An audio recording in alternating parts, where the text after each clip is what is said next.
Là encore, la préparation est importante. Lorsque vous recevez une invitation, répondez le plus rapidement possible.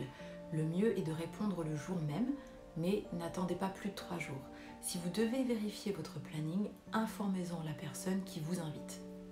Une fois une invitation acceptée, il n'y a pas de retour en arrière, à part extrême urgence bien évidemment.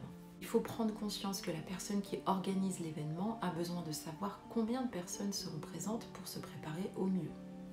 Il n'est pas tolérable de répondre un jour avant l'événement, d'annuler au dernier moment, de ne pas répondre du tout ou d'arriver accompagné sans en avoir informé l'hôtesse. En France, il y a ce qu'on appelle le quart d'heure de politesse. Il s'agit d'arriver 10 à 15 minutes après l'heure prévue, ce qui permet à l'hôtesse de finir les dernières préparations avant de vous accueillir.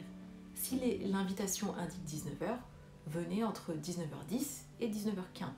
Au-delà du quart d'heure de politesse, il s'agit d'un retard qu'il faut éviter, mais si vraiment vous ne le pouvez pas, ayez l'amabilité de prévenir votre hôtesse.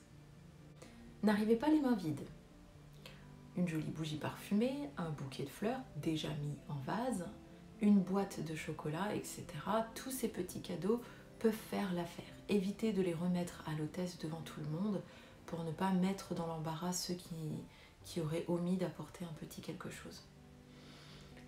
La touche élégante, c'est d'envoyer les fleurs un jour avant ou après l'événement.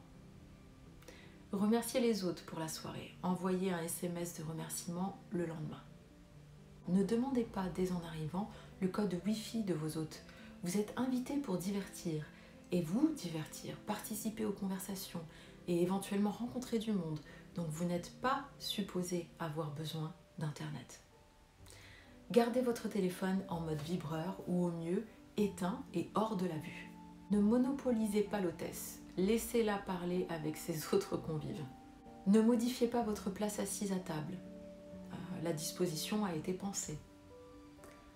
Évitez les sujets de conversation qui peuvent créer des tensions, comme la religion, la politique et le sexe. On l'a déjà vu dans la vidéo précédente. Surtout s'il y a des personnes que vous ne connaissez pas parmi les invités ou que vous connaissez peu. Bien évidemment, maîtrisez les bonnes manières à table, cela va de soi. Participez aux conversations, parlez à votre voisin de gauche et à votre voisin de droite.